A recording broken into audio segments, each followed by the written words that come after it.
and a very warm welcome to Camelot TV Network, one of the last remaining free speech networks in the world, actually. We have a buyer beware policy here. We believe that people have the right to speak freely, and tonight we are incredibly honoured because this is one of the first live interviews ever with Darren Denislow, who maybe some of you know as Darren of Plymouth.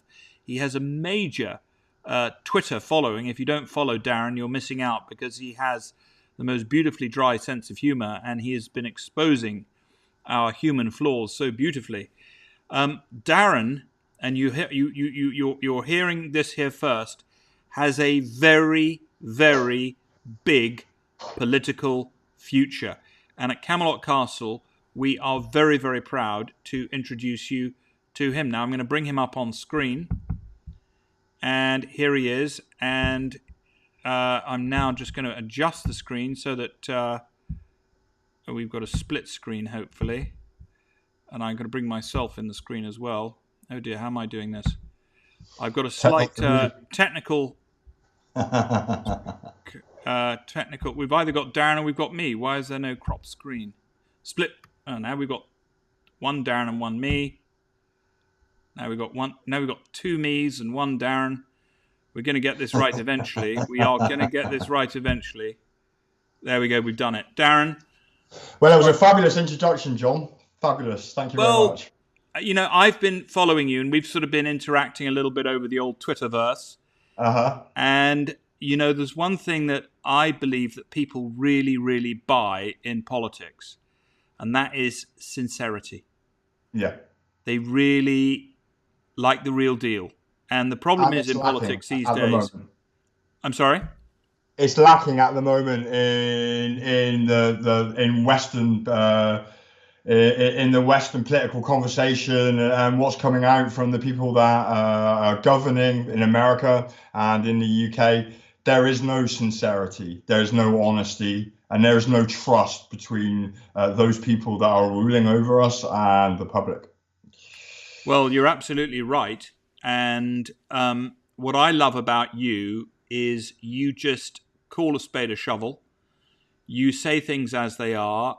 You don't seem to have much of an edit function. You just sort of say it as it is. And I think that's what people truly and honestly want in a politician. And what you've done, just to tell our viewers who are perhaps not familiar with Darren of Plymouth, Darren Denislow, you can find him on Twitter under Darren of Plymouth, and do follow him. You've just decided to run for your local council. Yes, correct. So for those viewers of ours that are watching in America, could you just explain a little bit what that means? Okay, so every couple of years there are local elections, and where small wards, small sections of cities get to vote who are their councillors, who are their representatives, who sit in the local government. Okay, so we have Plymouth City Council here, and there's about 50, 60 councillors, and they all represent different areas of the city.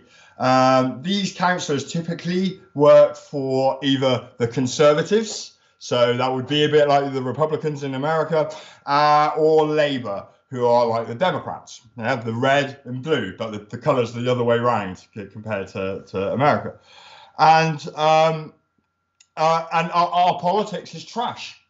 The politics of our central national government filters down into our local governments through the political parties, and the actual say and wishes of the people who live away from London in the UK have no say in how their cities are being run. And right now, our cities right across the UK are being slowly eroded. Our culture is disappearing. Our statues are under attack.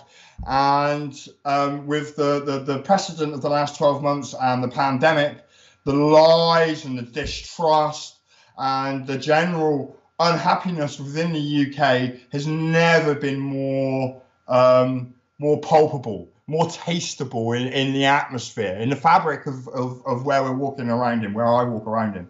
And so I decided, along with my friend Danny Bampin, that we would stand in the local elections as independent candidates, not tied to any political party So just at to be all. clear, for people that live in Plymouth and that may want to vote for you, you are not part of any political party at all. No, You are. I have no affiliation to any organisation, full stop, any. How are you going to make your decisions if somebody doesn't tell you what to do? Well, I'd be relying on the people that voted for me to tell me what to do, because surely that's what they voted me in to do. They voted me in if I was ever to be elected. And, you know, just to your viewers, my chances are incredibly slim. I'm a small one-man band trying to encourage 10,000 people to vote for me. It's quite difficult. And I sort of lost track there, John. Well, no, the question was, I'm purely out as a representative for the people, and I'll honour the decisions that they asked me to make. You know, what I love about you is you're going to do what's best for the people, and you think for yourself, and you're not going to be told what to do or what to think or what to say by any political party. And I think we're now living in a world where a lot of people have decided that they just need to be told what to do. And the fact that you've decided, well, you know what? I'm actually going to stand on my own. I'm going to do what's in the best interest of the people. And I'm not going with any of these political parties. How could other people do what you're doing? Is it difficult? Is it complicated? No. I mean, so I only decided just over a week ago that I was going to stand. I got 2 signatures from friends who live in the Peveril ward. It's an area of Plymouth. I handed my nomination forms in. There was no cost. There was no deposit. They were accepted. A couple of days later, last Monday, I got my nominations through. And I have since then designed a leaflet, which I've done some market research out on Twitter and on Facebook to get some feedback, what people wanted. Did people want the same thing that I wanted? I put together a leaflet, which I've got printed off. And that's now been, so far, I've delivered that to 3,000 houses. I estimate I've probably got another 2, maybe 3,000 houses to go. And I've done all that in a week. So anyone who's watching this video in the UK, if you want to stand for your local elections, you want to be a councillor, you want to represent the people where you live, then that's how simple it is. Just printing off about 5 or 6 forms. It takes about 10 minutes to fill out, and then you need 2 signatures from people who live in the wards you're going to represent, and you hand them in. And Bob's your uncle. And that needs to be done by this Friday. So the time is running out. And I've been screaming and shouting as much as I can to encourage people to listen to me and do this. But whether that happens, I don't know. Yeah, but let me ask you, they get their thing in on Friday, and then when is the election? The election is on May the 6th. Oh, so you've got plenty of time to campaign, even if you get it in by this Friday. So you're really just at the inception point of your campaign. We've still got a long way to go to the finish line. What do we need to do to help Darren of Plymouth win Peveril? You know, we've got viewers on here. What do you need? Do you need money for your campaign? Well, I mean, in terms of funding, I know you've made a donation, John, which was greatly received. You know, it was greatly helpful. You know, greatly helpful for me to get those leaflets. I've tried not to go cap in hand to the public, but I do realise already that I'm only a few days in, and I've almost delivered all my leaflets. And my position is, right, what will I do then? Yes, I need to go back out and canvass. I need to do that on a sort of continual basis. But actually, I do need funds for advertising in local newspapers. There are T-shirts I want to buy, and I think I'm probably going to need some. Well, I am going to need some more leaflets. So if people want to offer me donations, and they're donations without any strings attached, and that they're genuine, just like yours was, John, then I will accept them. Yeah, but I don't really want to do crowdfunding or. You know, when you donate to politics, it's very, very important that it's a clean donation. To be honest with you, I made a donation to you simply because I saw that you were giving it a go. I didn't even really know what your policies were. I just like the idea of fresh blood coming into British politics. You know, you could have been a raving lefty. Well, I didn't quite think that you were, but you know, I think it's quite clear that I'm not. That was probably there's been several clues that you're not. But the fact of the matter is, is that, I just think it's important to support anybody. And Camelot Castle stands ready to support others who want to give it a go. Because these are where the great political leaders of the future start. Local politics is where it starts. And, but it is very, very wrong. And what I don't like about the American system is when you donate to somebody in America, you expect a favor in return. And I just want to make it clear, Darren, for the record, in public, I have asked you for nothing. I want nothing from you. Yeah. I have no business interest in Peveril. I just want to see. I think the people of Plymouth. I love Plymouth because you know what? They were very, very brave during the war. They took a hell of a shellacking in the war. Yeah. And Plymouth was actually nearly completely bombed out, wasn't it? Yeah. I mean, there's still memorials, bombed out churches that we have kept up in the city to remember what happened during the Blitz. Yeah, it really took a pasting from Hitler. Yeah. And what I love about the Plymouthonians, I don't know how you call them, but Plymouthonians what is the correct term? Plymothians. Janners. Tanners, are they? Yeah, Janners. Oh, Janners. Yeah. Janners. Okay. Yeah. So, is nothing will destroy their sense of freedom. And that's what I love about Plymouth. It's a very, very freedom-loving town. And, Hitler couldn't get them down. And I suspect that it would be one of the first towns to actually bounce back. And I think it's no coincidence at all that you are now rising, phoenix-like, into the field of British politics. And there's not just me. There are other independent candidates in the city that are standing, or other very small sort of political groups who are also making efforts to try and get themselves elected. Anyone in particular you'd like to shout out, or that you feel because Danny Bampin, who's a good friend of mine, we play darts together. We're both keen darts players. He's standing in the Waterfront and St. Peter's ward. He is the man who has taken the Labour Council to court to defend or to try and get the name of Sir John Hawkins reinstated on Sir John Hawkins Square. The Labour Council have removed the name of this very, very famous British sailor who helped with Sir Francis Drake fight against the Spanish Armada, helped build the city, however, was involved in the slave trade under orders from Queen Victoria and probably under orders of his head if he didn't. But because of the Black Lives Matter movement, or riots as I would like to call them, there was a knee-jerk reaction by the council in response to a petition signed by nobody in this city, and the name was taken down. Sir Francis Drake statue was also considered for, we'll just say changes. That's not a word that was used, but it was looked at, should we be removing that statue because he was racist? And so Danny Bampin is an independent candidate. I would like to give him a shout out. It was his poking me and prodding me and pushing me, saying, "Go on, stand in Peveril. You live right on the doorstep." That made me make my decision. So, and he's fighting the council hard. Well, and they're trying to replace the name of this guy with the fourth highest goal scorer of Plymouth Argyle, who was a black guy in the 1920s called Jack Leslie. And so they're trying to change Sir John Hawkins Square with the fourth highest goal scorer in Plymouth Argyle's history, effectively. And I think that's an absolute travesty. I think it's disgraceful and it's disgusting and it offends me. And it is one of the reasons, and it's one of the planks on my campaign, that we must protect and preserve the heritage and history of this city. Well, of course. And how ironic that, Drake, of course, I think he was playing a game of bowls and he was planning the future. Of course, the future of Now Plymouth has probably been planned over a game of darts. So, well, maybe. So who knows? That sounds like a good meme, especially if we win. Yeah, exactly. I'll tell him that in a minute. Now, Donna Maria has said, "Great idea, though, to be independent for the people. This is what we need everywhere, just like a movement for the people." You see. And then William Ross says, "Nothing wrong with helping someone that is genuine."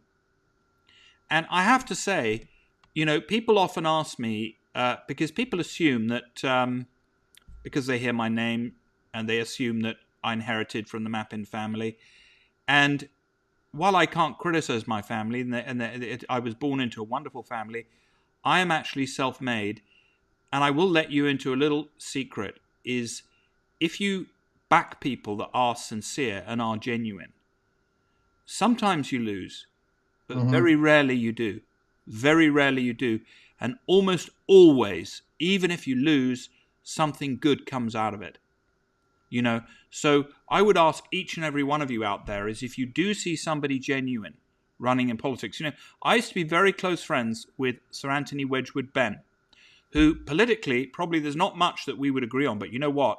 I tell you what, he's one of the most sincere defenders of democracy that this country has ever had. And I think he'd be rolling in his grave over what is going on with his party today, with the Labour Party.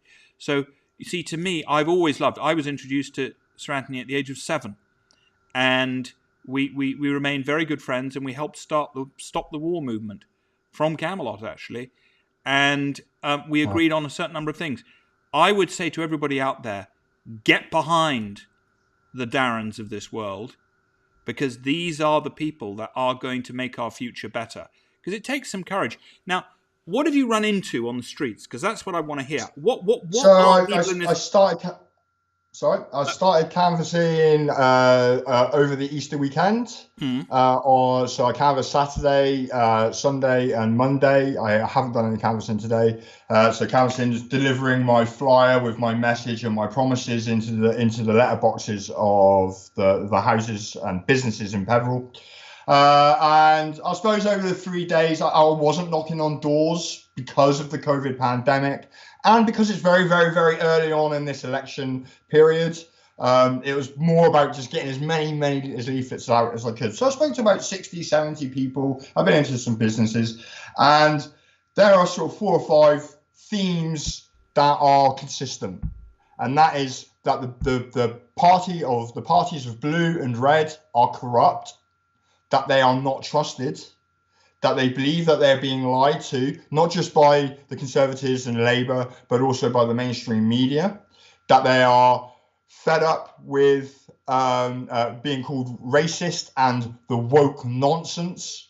And in fact, I had an elderly lady complaining to me about this on her doorstep, that she was fed up. And it's in everything. It's in everything. So, Darren, are you actually trying to tell me that some of the stuff that is in the media and is in the newspapers is not actually true? I know, it's quite hard to believe. It's a shock. It really is. It's a shock. I mean, it's a shock.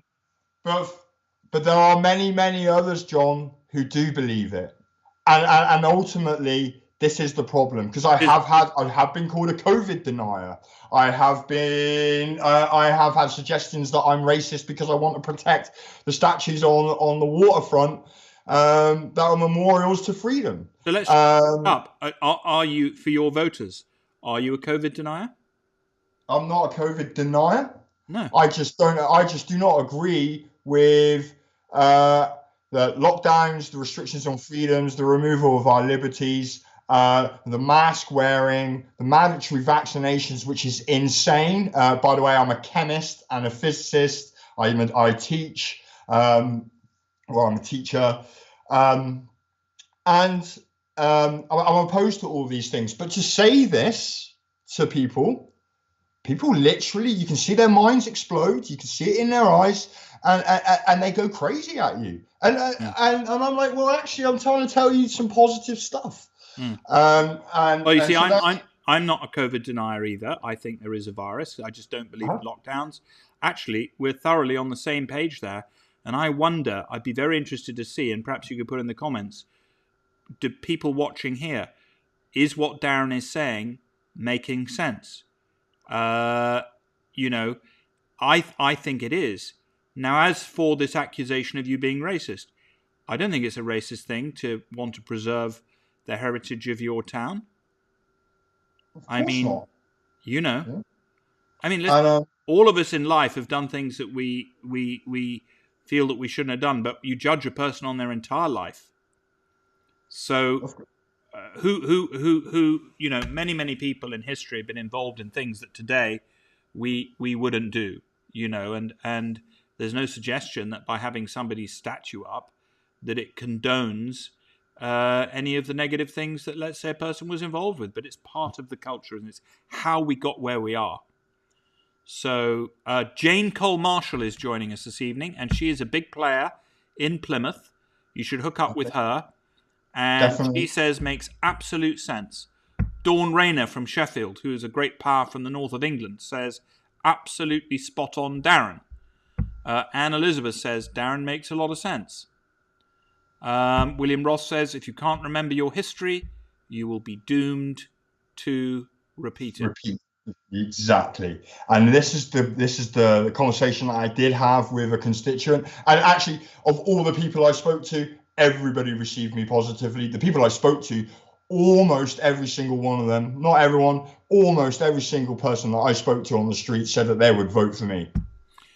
And mainly because I'm just an independent candidate and not a member of the party, of any party. But one lady was, there was one lady who was absolutely adamant that, that the statues were racist, and that and supporting these statues meant that you were racist. And I had to explain to her about context, about how we have to look to our past to learn our lessons. Yes, they were involved in the slave trade. That's why there's no, it's from those early roots that slavery was actually abolished, and it was abolished by the people of this country who paid off all the slave traders, and the British taxpayer didn't actually stop paying the interest on whatever that loan was that cleared that debt until 2014. So.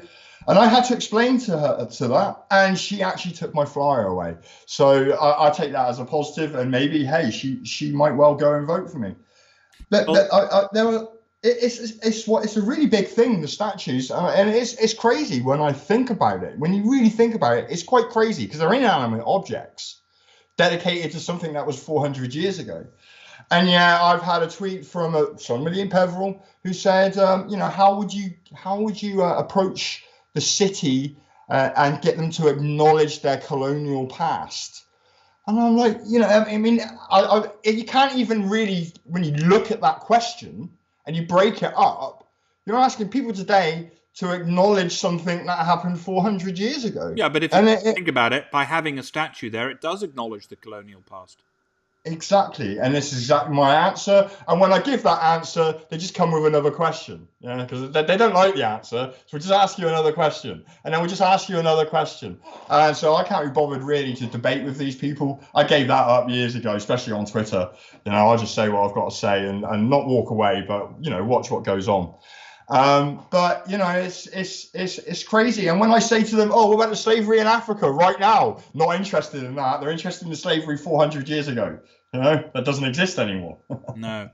Well, the other thing is, Marilyn Horner says, what is Darren's last name? Darren's last name is Darren Denislow. I hope I'm saying that. Denslow. Denslow. Denslow. Denslow. And you can find him on Twitter under Darren of Plymouth. It's one of the most fun accounts to follow on Twitter. You have huge engagement on Twitter, actually, Darren. Well done.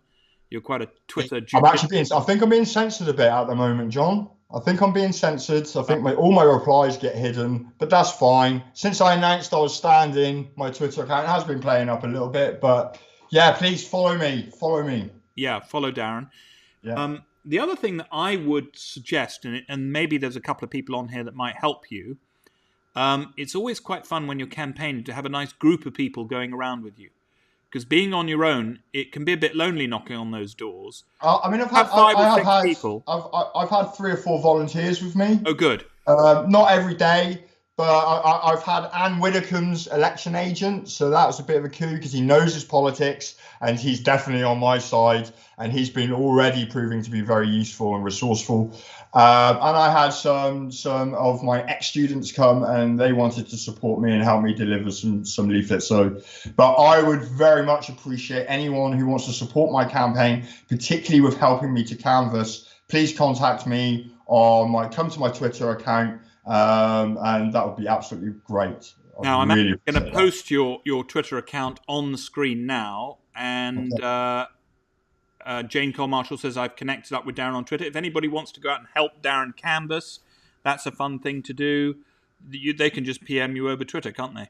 Yeah, just message me on Twitter and I will try to get back. My social media in terms of messages is crazy. I'm getting lots of messages and getting a lot of messages of support from people in Peveril who say they will vote for me. But everyone else sort of not trying to get a piece of me, but it's just trying to manage all these different streams. It's quite it's becoming quite stressful, John. It's quite exhausting on the mind. Yeah. So somebody said, Chris Ram says, watch the finance. They will get you on this if they can. Be very precise with the spending limits. Get a good campaign agent that knows. Are you limited by what you can spend? Yeah, I mean, I've got about 77p per voter, so it works out at about just over £1,000. I'm nowhere near that. So yeah, and I have no intention to go to keep push donating. Everybody, don't let Chris put a spanner in the works. Yeah, there we go. Yeah. That's good. No, and listen, it's also very encouraging when you get a little bit of a donation going. So you can contact, as I say, Darren through Twitter. So I've got a question for you, because we keep hearing from the BBC and these other television channels. How fed up are the people on the street with the lockdown right now? How fed up are they? And at what point are they close to breaking point? I mean, there are people who are, there are people who are broken. The lady who I said, there's no evidence of a pandemic now, and there is not. And I can be challenged on that. Please challenge me on that if you want. There's no evidence of there's a pandemic now. We're still basically locked down in masks. I say this to one lady, and she had a complete meltdown. So people are breaking down, and it's on both sides. People who are fed up, and people who believe it all so wholeheartedly that telling them anything else makes them break down. But in terms of local businesses, they are suffering. Children are suffering because of the way that they're being treated in the schools with the masks, the twice weekly testing, and potentially mandatory vaccinations. People have had enough. The number of people who told me that they have had enough and that they will not vote for red or blue. I got it consistently over the last 3 days that I was out in the streets on Peveril. And where do you sit on the passport idea, vaccine passport? It's an absolute abomination, and it should not be considered, full stop. I mean, it should be immediately dismissed. I mean, it should never have even been considered. And without sounding too conspiratorial, my concern is that this whole process that we have been through has always been headed towards getting people on vaccination passports. And whatever you think, whatever your beliefs, I find it deeply, deeply concerning. It's been a pressure that's been building on me personally as I've watched it unfold in the Twitterverse, in the mainstream media, and people just talking in general. It's been building and building and building, and it's what really one of the final straws for me, which is why I'm standing, because this can't be allowed. I can't be scanning myself into Sainsbury's in 6 months' time, or not if I haven't had the vaccination. And these vaccinations are under clinical trials, so I don't want to say any more on that subject, but we're on YouTube.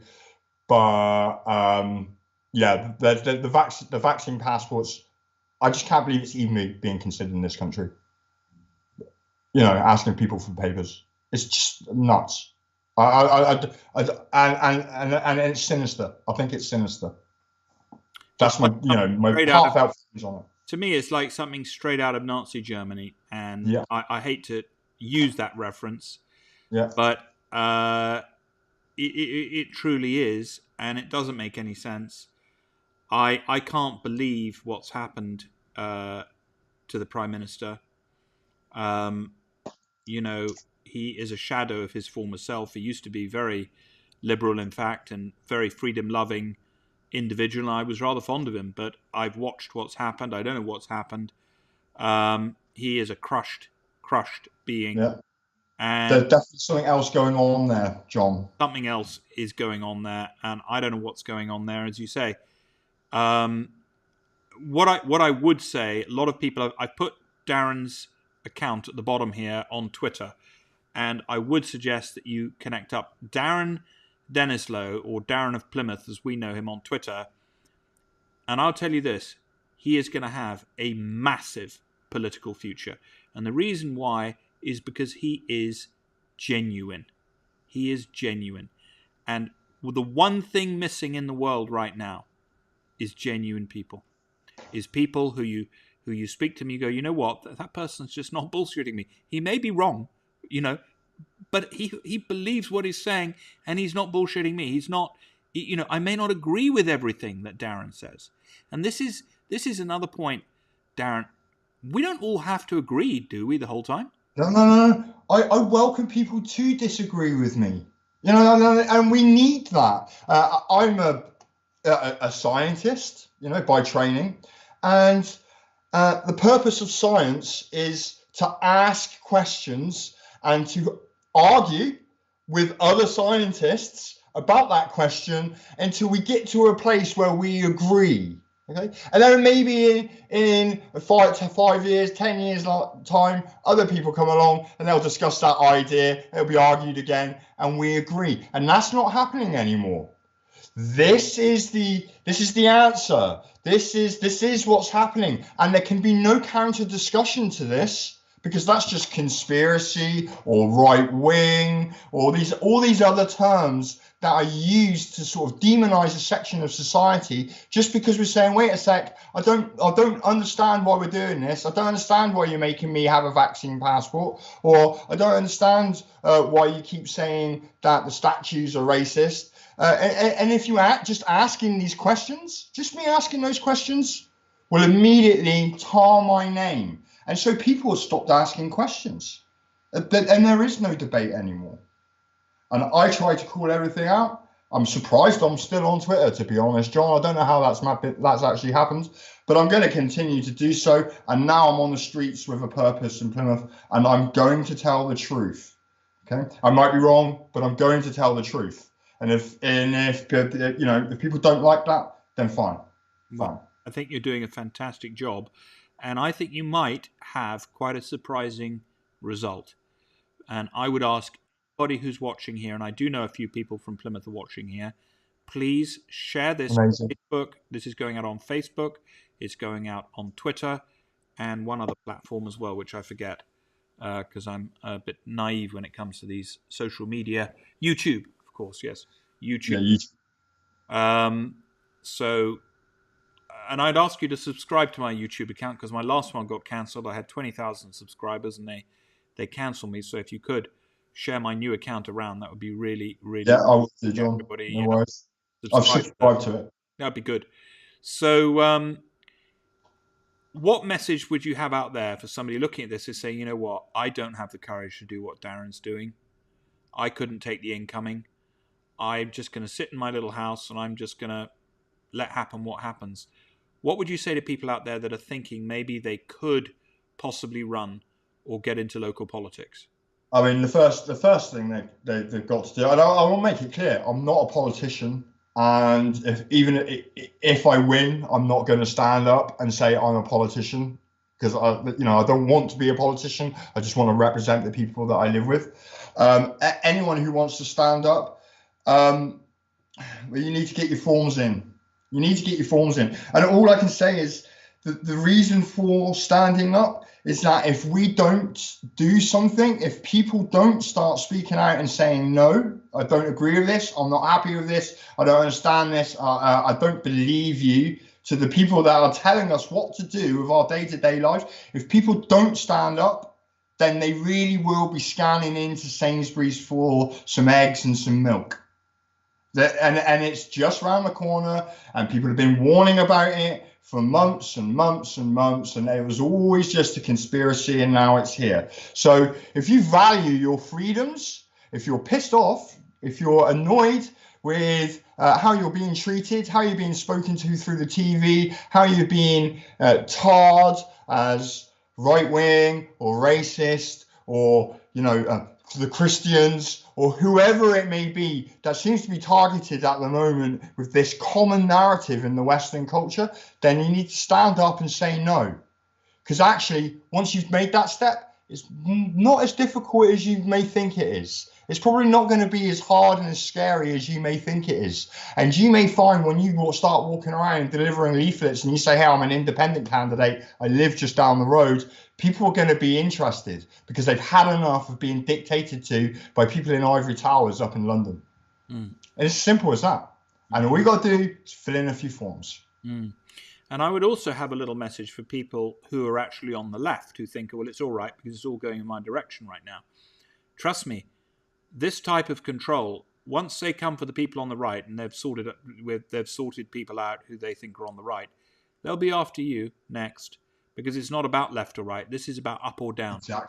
This is about whether the culture rises or whether it falls, whether we succumb to bad control or whether we put back in some good control into our culture and into our society. There's nothing wrong. You know, a thoroughbred horse loves to be ridden well. Nothing wrong. You know, people go on about control. There's nothing wrong with being controlled well. What I can't stand is being controlled badly.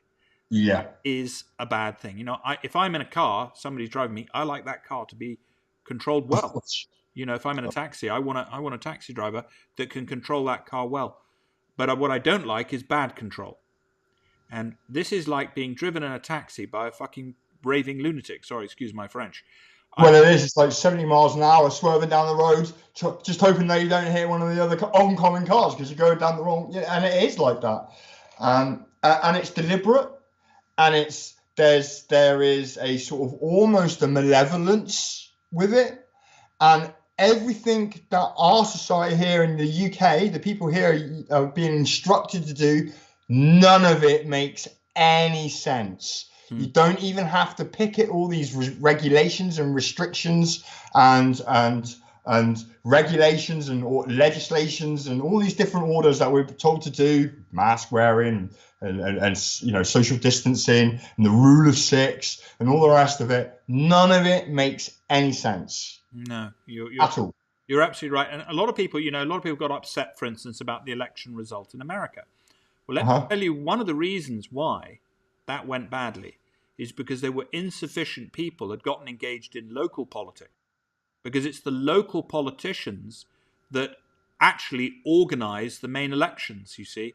So this is why it's so important for the grassroots, for ordinary men and women to control the wards on a local level and have common sense people in there that are truthful and honest, and so on and so forth. What happened in America is so few people got engaged in local politics that the left came in and totally took control of the local scene. So when people started complaining, they said, oh, well, there's been vote rigging or this or that. There was no way of even checking.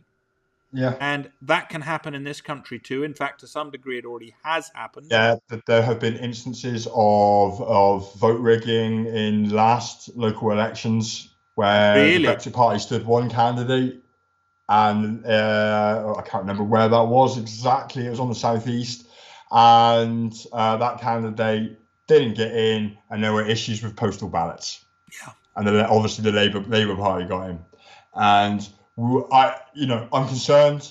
Not that I might not win because of vote rigging, but I am concerned of vote rigging in the local elections in Plymouth and any other council that's been run by Labour. I have to be concerned about it because postal ballots is the way they like to go.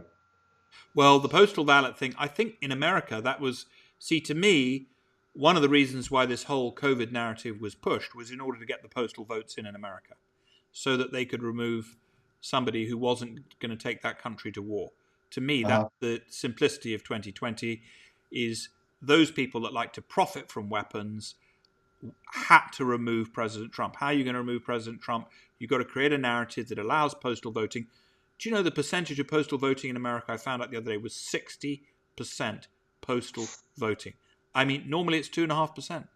Yeah. I mean, and they mailed out millions, and of course they all dumped in the night. Listen, I absolutely take my hat off to you, Darren of Plymouth. I was lured into your Twitter stream with your dry sense of humour. Don't lose your sense of humour. Don't become a politician. Keep being more real. You're one of the realest people that I've had the pleasure of meeting in this country. And when you're allowed to, if you are allowed to travel, do come to Camelot Castle for a cup of tea and a I piece will of do, treacle John. tart. I only ever travel south. It's a good policy. So I only ever go down to Cornwall. I have a friend in London who I may visit, but I hate going to the capital city because I'm the only person walking around speaking English usually. So I always travel south. Well, So we're I open definitely when I'm allowed out of my house and we're allowed to walk around and that, John, I'll come down. I'll come down and see you definitely. Well, we're open from the 12th, and we pride ourselves at Camelot. We have the finest treacle tart and apparently the best crumpet of anywhere in England. And personally, I like a bit of crumpet. Yeah, me too. Yeah, it's very good. And Cornish crumpet. I had some this afternoon. Very good, very good. Darren, thanks for coming on. I know you've had a long day. Thanks for your time, and it is. No worries, John. Thanks for speaking to me. Cheers, mate. Thank you. Thank you. Well, that is Darren of Plymouth, and what can I say? What an amazing young man who is just running in politics in his local ward to be a councillor for the first time. And each of you out there, do give it a go. And if you decide to give it a go, let me know, and we may well give you some help if we can. And we'll just have to up our crumpet sales, won't we? And listen, looking forward to seeing all of you when we open. Camelot Castle is open for business travellers as of next, what do we call it? On the 12th, whenever everybody else is open. So we're doing that. And of course, we will stick to all the rules, but we will look forward to welcoming you. And I'm going to have Katie on treacle tart production as of a couple of days. I am still banned, and I'm still on the old Russian diet, I'm afraid. But lovely to see you all. And thank you so much for all of your support the last few days. Do subscribe to the Camelot Castle TV network channel on Telegram. That's where you get the juicy updates and the stuff that, of course, we cannot communicate about on some of these other platforms. But Telegram is a very, very useful tool for us all keeping in touch. And as I say, do subscribe. Anyway, lovely to have you, and I hope we'll welcome you all to Camelot Castle very, very soon.